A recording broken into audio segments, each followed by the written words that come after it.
The late afternoon sun beat down on the winding stretch of asphalt, the heat rising in visible waves from the blacktop. Isabel Sterling leaned against the heated metal of her silver Aston Martin, a sigh of pure, unadulterated frustration escaping. Her lips, her phone predictably displayed no bars. Around her, the landscape was beautiful in a rugged, indifferent way. Rolling hills covered in dry grass, distant hazy mountains, and not a soul in sight. Beautiful, but utterly unhelpful. The shredded remains of her rear passenger side tire were a testament to a pothole that had appeared out of nowhere, a brutal interruption to her attempt to escape the city's suffocating polish for a few days of anonymous solitude. She kicked a loose pebble, the sound sharp in the sudden silence. Her silk blouse clung uncomfortably to her back, and her expensive Italian leather sandals felt wholly inadequate for the dusty roadside. This was precisely the opposite of the serene escape she'd envisioned. She'd driven for hours, seeking a quiet corner of the state where the Sterling name meant nothing, only to be thwarted by a patch of bad road and her own lack of preparedness.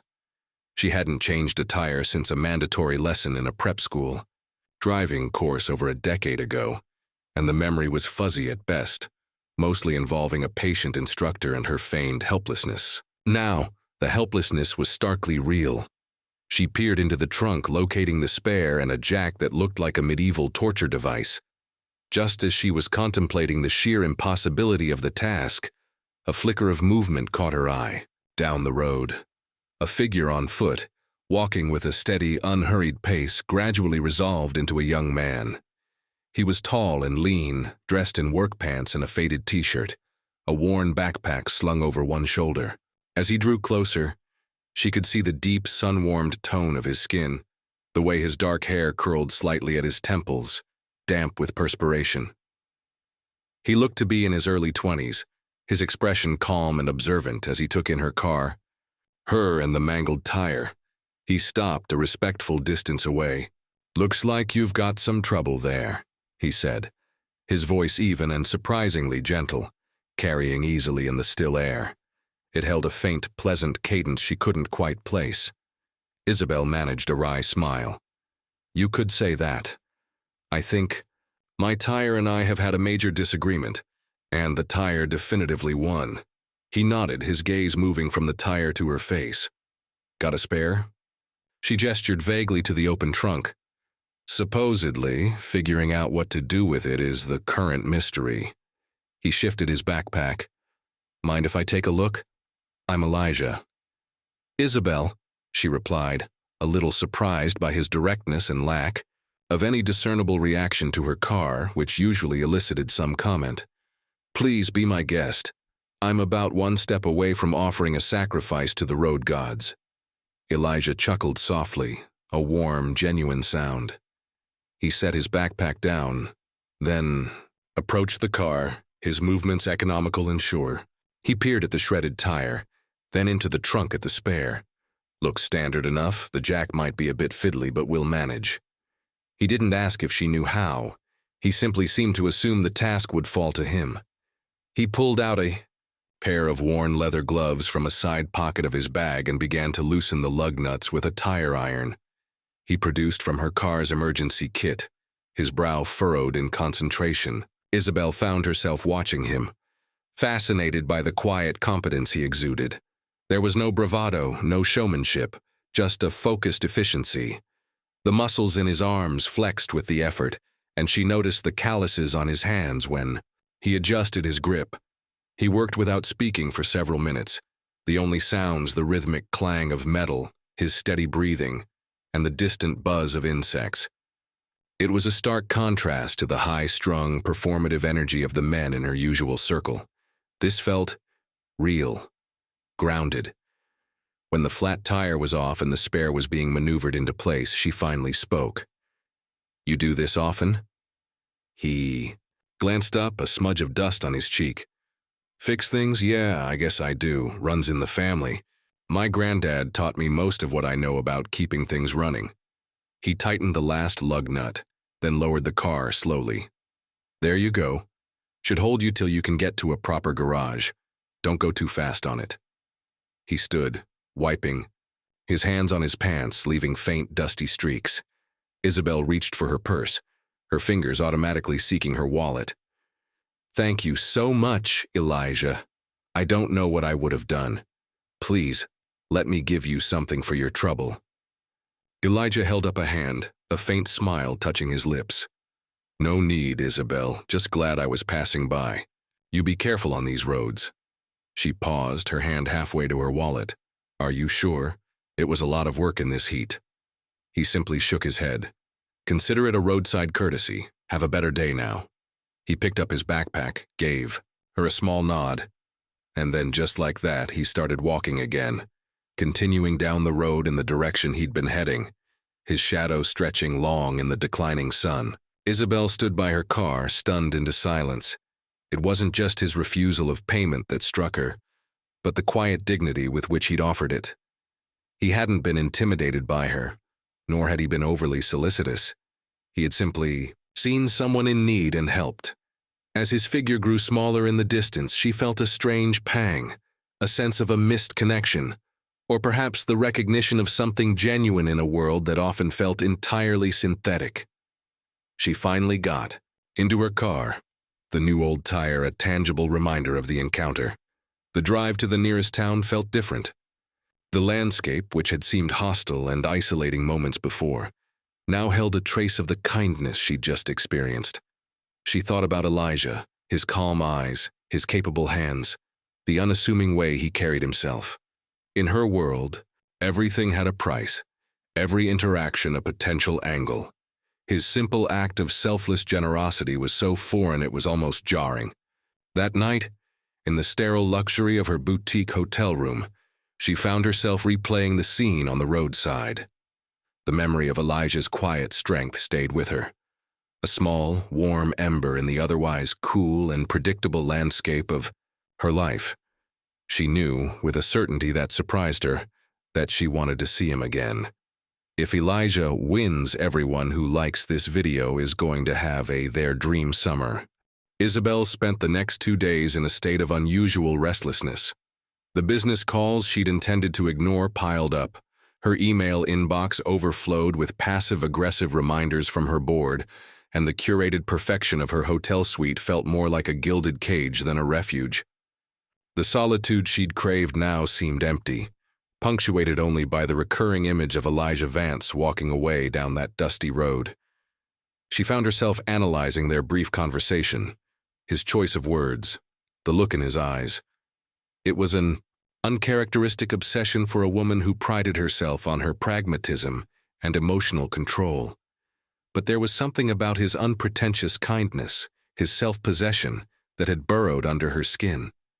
On the third morning she checked, out of the hotel, a half-formed plan or perhaps just a desperate impulse guiding her. She drove back towards the area where her tire had blown, her expensive car feeling conspicuously out of place as the manicured suburbs gave way to smaller, less affluent towns, and then to open country. She told herself she was merely curious, that she wanted to properly thank him, maybe find out if he had a garage or a business she could patronize. But deep down, she knew it was more than that. She passed the spot of the flat tire incident, a faint unease fluttering in her stomach. What if she couldn't find him? What if he thought she was some sort of stalker? She almost turned back twice, but a stubborn streak, the same one that had propelled her through boardrooms and hostile negotiations, kept her going. She drove through a small town, its main street lined with a mix of struggling storefronts and lovingly maintained older homes. It was on a quiet side street, shaded by large, mature trees, that she saw him. Elijah was on a ladder, carefully replacing a section of guttering on a small, brightly painted yellow house. An elderly woman sat on the porch below, watching him, with an expression of fond approval, occasionally offering a comment or a glass of iced tea. Isabel pulled her car over to the curb, her heart thumping a nervous rhythm. She took a deep breath, smoothed down her linen dress, and got out. She approached. The old woman noticed her first. "Elijah, honey, you've got a visitor." Elijah paused, a piece of guttering in his hand, and looked down. Surprise flickered across his face, quickly followed by a faint questioning smile. He said something to the woman on the porch, then carefully descended the ladder. "Isabel, what are you doing out here?" he asked, wiping his hands on a rag tucked into his belt. The sun highlighted the lines of concentration around his eyes, and she noticed again the quiet strength in his posture. I was in the area," she said, the excuse sounding flimsy even to her own ears. "And I really wanted to thank you, properly. I felt terrible that I didn't get a chance to insist you take something for your help the other day." Elijah leaned against the ladder, his gaze steady. "I told you, it was no trouble. Mrs. Gable here was just telling me her gutters have been leaking into her prize-winning petunias. Bigger crisis than a flat tire, if you ask her." He gestured towards the porch, and the elderly woman, Mrs. Gable. "He's a lifesaver, this one," she called out. "Not many young folks these days know how to do an honest day's work or show a bit of kindness." Isabel felt a warmth spread through her. "Well, I can certainly attest to his kindness." She turned back to Elijah. "Look, I know this is out of the blue, but would you let me buy you lunch or a coffee? As a thank you, please." Elijah hesitated for a moment, studying her. She could see a flicker of caution in his eyes, perhaps a question about her motives. She tried to keep her expression open, sincere. Finally, he nodded slowly. "All right, Isabel. Lunch sounds good. Let me just finish up here and clean up a bit. There's a diner down on Main Street, Rosie's. Best pie in 3 counties. Meet you there in about half an hour." Rosie's, half an hour. "It's a date," she said, then mentally cringed at her choice of words. "I mean a lunch, a thank you lunch." He smiled, a genuine, unreserved smile this time that crinkled the corners of his eyes. "See you then, Isabel." As she walked back to her car, Isabel felt a lightness she hadn't experienced in years. The little yellow house, Mrs. Gable's cheerful wave, Elijah's easy smile. It all felt so refreshingly real.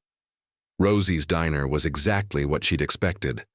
Red vinyl booths, a long formica counter, the smell of coffee and frying bacon hanging in the air.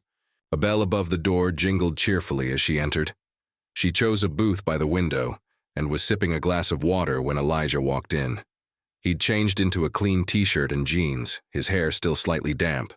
He slid into the booth, opposite her, bringing with him the faint scent of soap and sunshine. "Sorry if I kept you waiting," he said. "Not at all. This place is charming." He grinned. "It's got character, and like I said, the pie is legendary." They ordered a burger for him, a salad for her, and a promise to share a slice of apple pie. The initial awkwardness soon dissipated as they began to talk. Isabel found herself asking him about his work, about Mrs. Gable, about the town. Elijah spoke about his life with a simple, unvarnished honesty that was captivating. He talked about his grandfather, who had been a master mechanic and carpenter, and how he'd learned his skills working alongside him from a young age. He mentioned a small workshop he was trying to get off the ground, doing repairs and custom woodwork. He didn't boast, nor did he shy away from the challenges. Isabel, in turn, found herself speaking more freely than she had with anyone in a long time. She didn't talk about the Sterling Corporation or the cutthroat world of high finance. Instead, she spoke about her love for photography, a passion she'd neglected, and her frustration with the expectations that came with her name. Elijah listened intently, his gaze never wavering, asking thoughtful questions that made her feel truly heard. "It sounds like you're carrying a heavy load," he said at one point, his expression serious. "More than you know," she admitted, a little surprised by her own candor. "Sometimes I feel like I'm living someone else's life." He nodded slowly. "It's easy to get lost in what other people want you to be, harder to find your own way back." Their conversation flowed easily, punctuated by laughter and moments of quiet understanding. She learned about his dream of expanding his workshop, maybe even teaching some local kids a trade. He learned about her yearning for something more, meaningful than profit margins and market shares. When the apple pie arrived, warm and fragrant, they shared it in comfortable silence for a few moments. "So, Elijah said finally, setting down his fork. Was this thank you lunch everything you hoped for? Isabel met his gaze, a genuine smile playing on her lips. More, Elijah. Much more. As they left the diner, stepping out into the warm afternoon, she felt a distinct reluctance to say goodbye. Thank you again, Elijah, for everything. Any time, Isabel. He hesitated for a second. Maybe I could show you my workshop sometime, if you're ever in the area again and not just for a flat tire. Her heart gave a little leap. I'd like that very much. She found a pen and a napkin in her purse and scribbled down her personal cell number. In case your gutters need an emergency consultation or something. He took the napkin, his fingers brushing hers briefly, sending a surprising jolt through her. I'll keep that in mind. As she drove away from the small town that day, Isabel knew something significant had shifted within her. It wasn't just about gratitude anymore. It was about connection, about a spark of something real and unexpected that she was determined to explore further. Over the following weeks, Isabel found herself making excuses to drive out to Elijah's small town. Sometimes it was under the guise of discussing a potential community project she was vaguely formulating, a way to use her resources for something good, something tangible inspired by his quiet dedication. Other times, she admitted to herself, it was simply because she wanted to see him. Their meetings were often informal, usually at his small, cluttered workshop at the edge of town, a converted old barn filled with the scent of sawdust and machine oil, tools hanging neatly on the walls, and various projects in different stages of completion. She'd watch him work, fascinated by the skill and precision in his hands as he planed a piece of wood, mended a broken chair, or coaxed an old engine back to life. He moved with a quiet confidence, a deep understanding of how things fit together. He explained what he was doing, his voice patient, his passion for his craft evident. Isabel, in turn, would talk about her own world, the pressures, the politics, the often empty pursuit of more. She found him to be an astute listener, his occasional comments surprisingly insightful. He never judged her wealth or her background, but he also never seemed particularly impressed by it. He was more interested in who she was beneath the sterling facade. One Saturday, she found him helping a group of local teenagers build birdhouses for a community park. He was patient and encouraging, demonstrating techniques, letting them make mistakes and learn from them. The easy camaraderie he shared with the kids, the respect they clearly had for him, touched Isabel deeply. "You're good with them," she commented later, as they sat on the tailgate of his old pickup truck, sharing a bottle of water. "They just need a bit of guidance, someone to believe in them," he said, shrugging. "Not everyone gets that growing up." "Did you?" she asked softly. He was quiet for a moment, looking out at the distant hills. "My granddad believed in me, taught me that working with your hands, building something real, there's honor in that. Not everyone sees it that way, especially when you don't come from much." His words resonated with Isabel. She thought of her own upbringing, surrounded by privilege but often lacking genuine connection or encouragement for anything outside the expected path of business and finance. Their connection deepened with each visit, each shared conversation. There was an undeniable attraction, a subtle current that flowed between them, but it was built on a foundation of mutual respect and a growing understanding of each other's true selves. However, the disparity in their worlds was a silent, looming presence. One evening, Isabel impulsively invited Elijah to a charity gala her family foundation was hosting in the city. "It's for a good cause," she said, trying to sound casual. "And I'd like you to be there as my guest." Elijah looked hesitant. "A gala, Isabel. That's not really my scene. I wouldn't even know what to wear." "Don't worry about that," she said quickly. "It's not about the clothes. It's about supporting the cause. And," she added more softly, "I want you to see a bit of my world just like I've seen yours." He eventually agreed, though she could see the reluctance in his eyes. The night of the gala, Isabel was a bundle of nerves. She'd arranged for a tailored suit for Elijah, a subtle, elegant dark gray that fit him perfectly. When he met her at her city apartment, She was momentarily speechless. The suit couldn't hide the quiet strength and integrity that were so intrinsically him. But it did give him an air of sophisticated charm that she knew would turn heads. "You look amazing," she breathed, her own sequined gown suddenly feeling a bit too ostentatious. He gave a self-conscious smile. "Feels a bit like a costume. But if it gets me through the door." The ballroom was a glittering spectacle of wealth and influence. Crystal chandeliers dripped from the high ceilings. Champagne flowed freely, and the air hummed with the polite murmur of 100 conversations. As they entered, Isabel felt a familiar wave of scrutiny wash over them. Heads turned. Whispers followed in their wake. She saw her parents across the room, her mother's perfectly sculpted eyebrow arching in question, her father's expression unreadable. Some of her acquaintances offered cool nods, their eyes lingering on Elijah with a mixture of curiosity and thinly veiled condescension.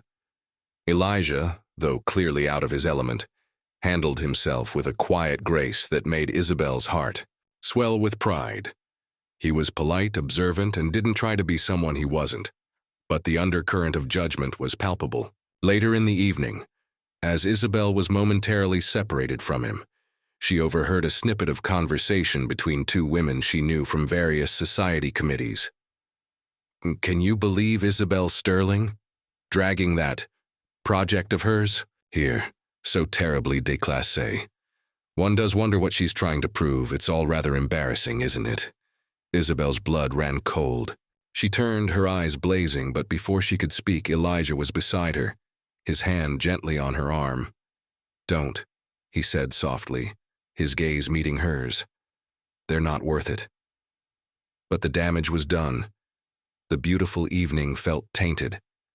As they left the gala, the city lights blurring past the car window, a heavy silence filled the space between them. "I'm sorry, Elijah," Isabel said finally, her voice thick with emotion. "I shouldn't have brought you here. I was naive to think they would see you, truly see you." Elijah was quiet for a long moment.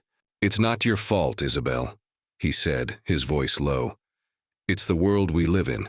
Some people only see what they expect to see, or what they want to see." He paused. "But maybe this world and my world, they're too far apart. Maybe trying to bridge that gap only ends up hurting both of us."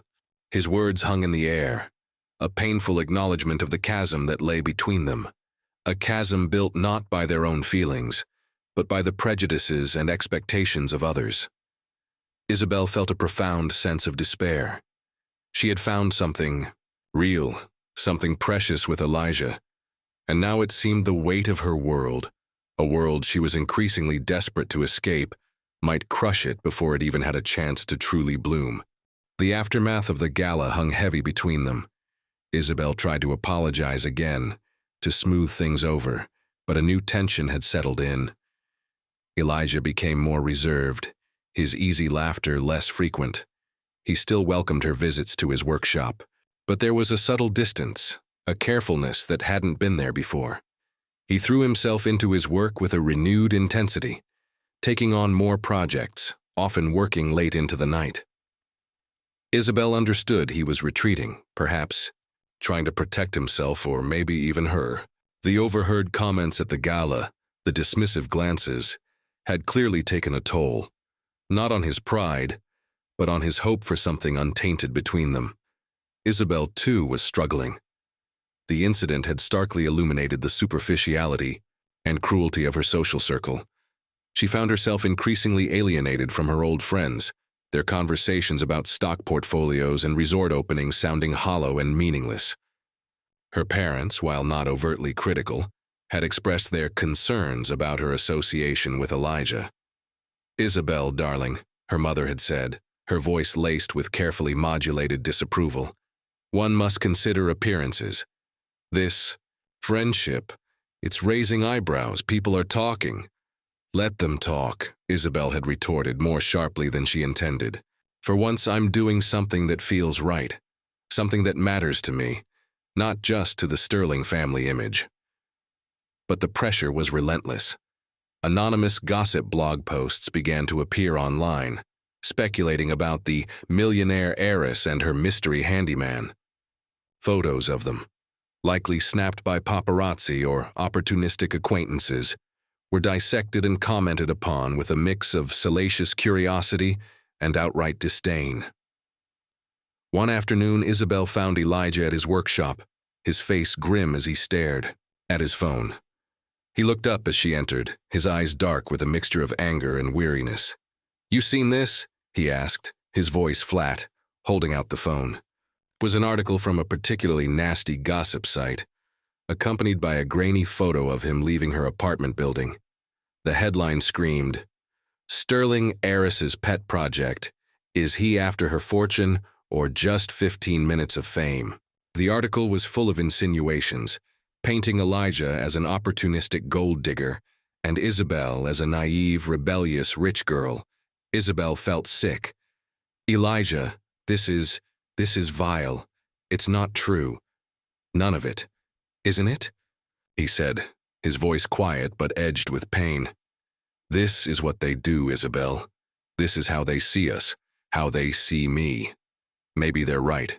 Maybe I am just a project to you, a way to rebel against your family, to feel like you're doing something real." "No," Isabel cried, stepping towards him. "Don't say that. Don't ever say that. You are the most real person I know. What we have, it's real to me." Elijah ran a hand over his face, his shoulders slumping. "But what if real isn't enough, Isabel? What if my real just ends up dragging you down, making your life a target? I don't want that for you. And I sure as hell don't want to be anyone's charity case or public spectacle." He walked over to his workbench, picking up a piece of wood, turning it over and over in his hands. "I've been thinking a lot," he said, not looking at her. "Maybe it's better if we take a step back, before this gets any messier, before more people get hurt." Isabel's heart clenched. "Take a step back? Elijah, are you saying you want to end this?" He finally looked at her, his eyes filled with a profound sadness. "I'm saying I don't know how this works, Isabel. I don't know how to be with someone like you, in your world, without becoming this." He gestured vaguely at the phone, at the implied judgment of the article. "I'm just a guy who fixes things. I'm not cut out for this kind of fight." Isabel felt tears welling in her eyes. "But I am, Elijah. I can fight this. For us." He shook his head slowly. "It's not your fight to win alone, and maybe it's a fight I'm not supposed to be in." The air in the workshop, usually filled with the comforting scent of sawdust and the promise of creation, now felt heavy with unspoken fears and the looming threat of an ending neither of them truly wanted. Isabel wanted to argue, to plead, but she saw the deep weariness in his eyes, the genuine pain. He was trying to protect her, to protect himself in the only way he knew how. She walked over to him, gently taking the piece of wood from his hands. Her fingers brushed his, and the familiar spark was still there, a stubborn ember refusing to be extinguished. "I don't want to lose you, Elijah," she whispered, her voice trembling. He met her gaze, his own eyes glistening. "I don't want to lose you either, Isabel, but I don't want to be the reason your world comes crashing down." The unspoken words hung between them. Was their connection strong enough to withstand the storm, or were the forces arrayed against them, the deeply entrenched prejudices of class and society, simply too powerful to overcome? The decision, it seemed, was teetering on a knife's edge, and the weight of it felt unbearable. The following week was a blur of misery for Isabel. Elijah had created a palpable distance, polite but firm.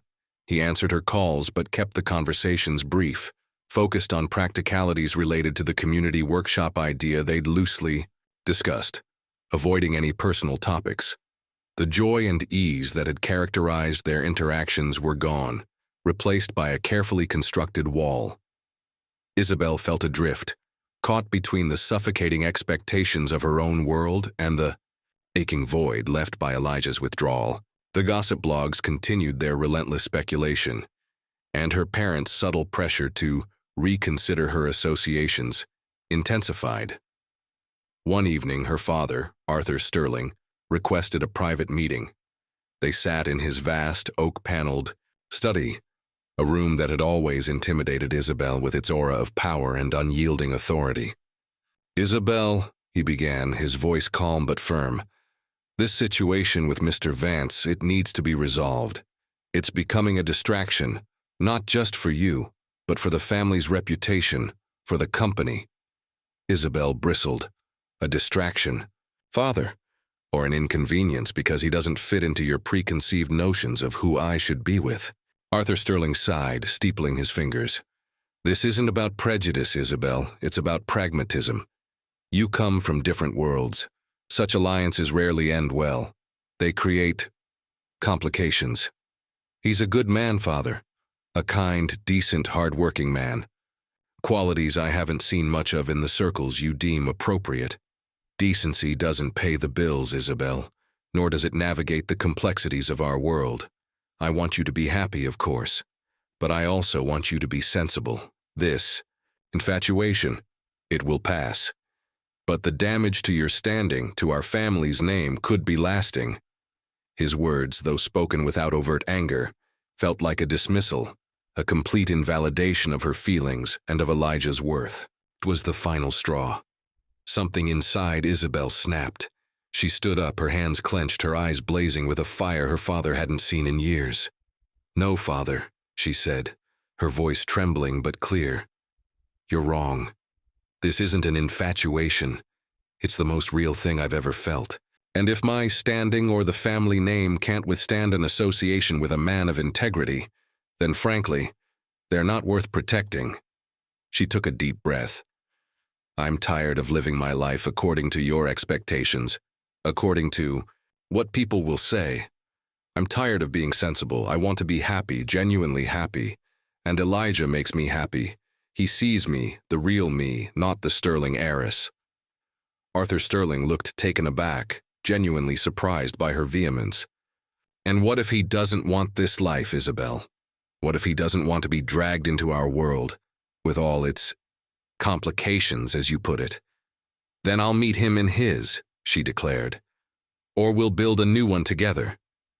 But I am not going to let fear or prejudice or your disapproval dictate my life anymore." She walked towards the door, then paused, turning back to face her father. "You talk about pragmatism. Well, here's a pragmatic truth for you.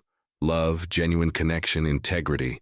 Those are the things that truly last, not stock prices or social standing, and I'm choosing love."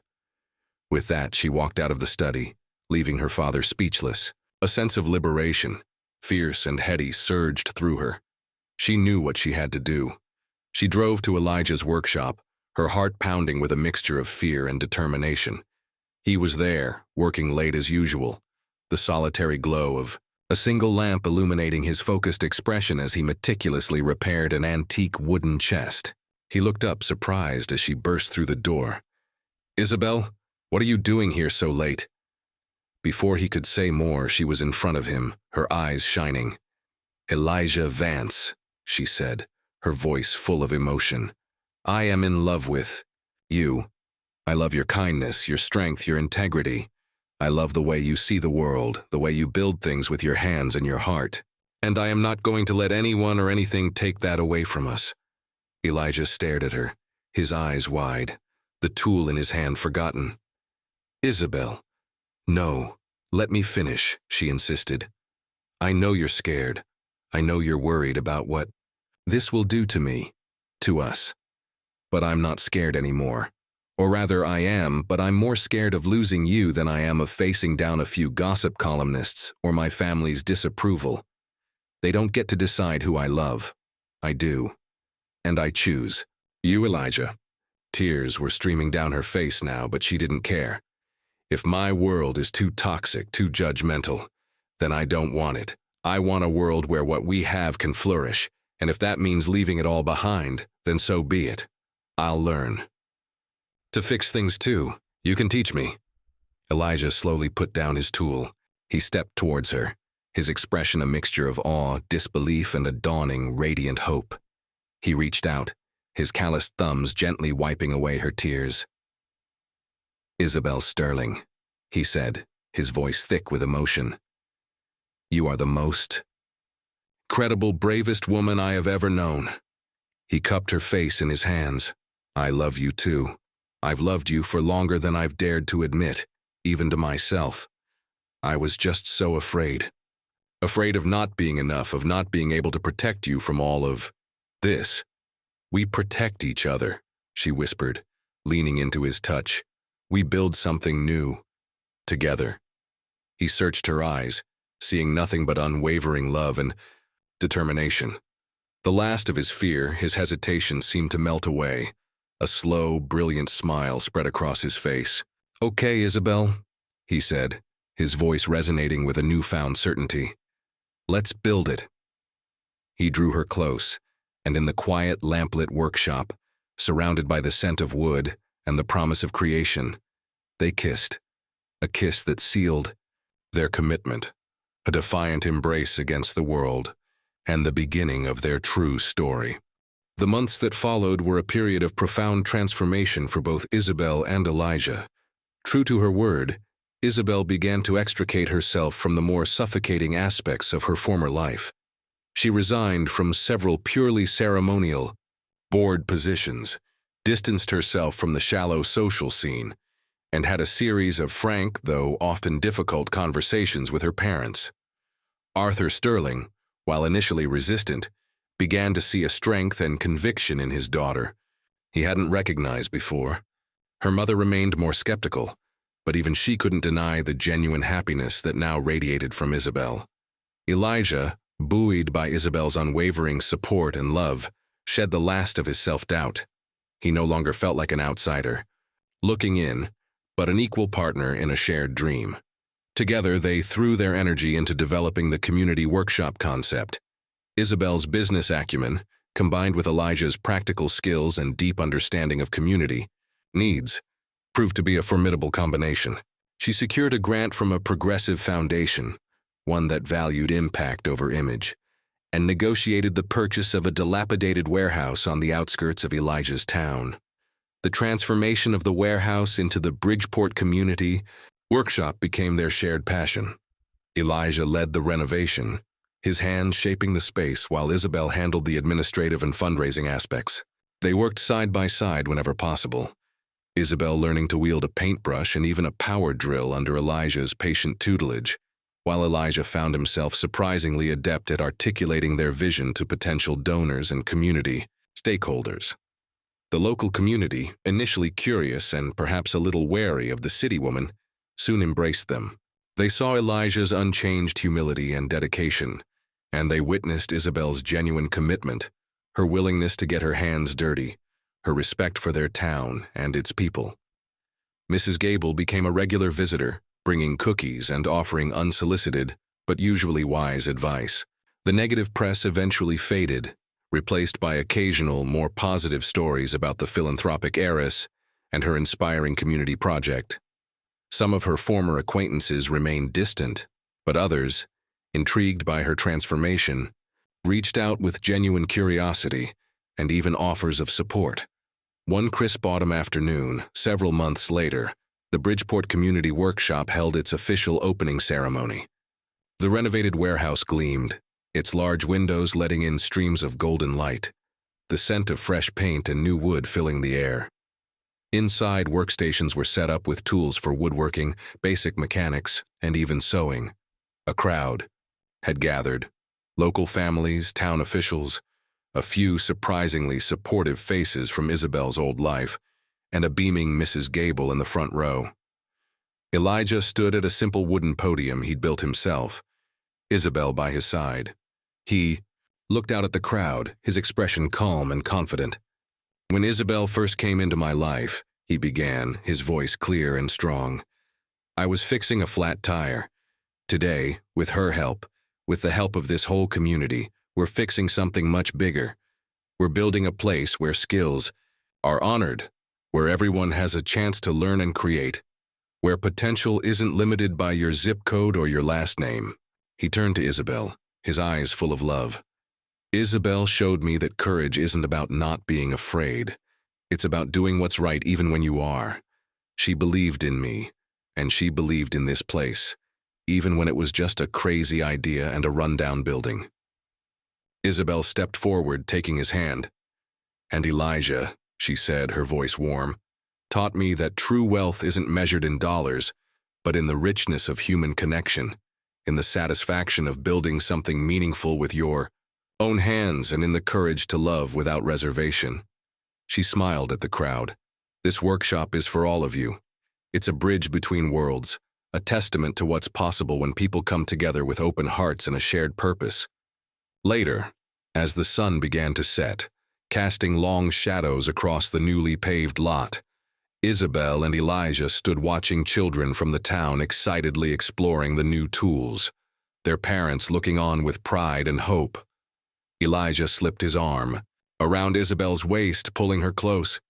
"We did it," he whispered, pressing a kiss to her temple. "We really did it." Isabel leaned her head on his shoulder, a profound sense of peace settling over her. "Yes, we did," she agreed, "and it's only the beginning." The road ahead wouldn't always be easy. There would still be challenges, moments of doubt, perhaps, even renewed prejudice from those who refused to see beyond their narrow perspectives. But looking at the vibrant, hopeful space they had created, at the genuine smiles on the faces around them, and feeling the steady, unwavering strength of Elijah's love beside her, Isabel knew they could face anything. They had found their own way, built their own world, not on the foundations of wealth or status, but on the enduring pillars of love, respect, and a shared commitment to making a difference. And in that world, they were not just surviving, they were thriving.